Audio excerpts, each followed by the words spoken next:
कडे पाहून मी जे 93 पासून पाहून जे म्हणतोय की सर नेहमी कामात व्यस्त असतात.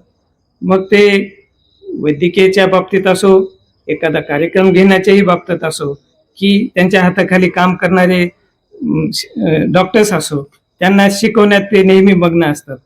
आणि जसं त्यांच्या हाताखाली काम करणाऱ्याला शिकवलं, तसंच त्यांच्या आजूबाजूला असलेल्या सर्वांना मुखेड परिसरामध्ये मग ती कोणतीही सामाजिक चळवळ असो की एखाद्या मदत कार्य असो, तेवढ्याच झपाट्याने त्यांनी आम्हाला कामाला लावलं. आम्ही ते करत आहोत. सर, तुम्ही आम्हाला सर्व शिकवलं. आम्हाला कार्यक्रम घ्यायला शिकवलं, सामाजिक कार्यामध्ये भाग घ्यायला शिकवलं, राजकारण शिकवलं आणि वैद्यकीय संस्था नसती तर राजकारण झालं नसतं. कारण तुम्हाला सांगतो, मुखेड तालुक्याचे जे आमदार आहेत ते आपल्या वैद्यकीय संस्थेचे एक आहे. डॉक्टर दादा हिमगिरे आहेत, रामराव शिरामे आहेत, मी स्वतः आहे. या संघटनेनं आम्हाला ओळख दिली. या ओळखीच्या जोरावर आम्ही ते काम केलं असं मला वाटतं. ती ओळख कोंडे सरांमुळे आम्हाला मिळालेली आहे.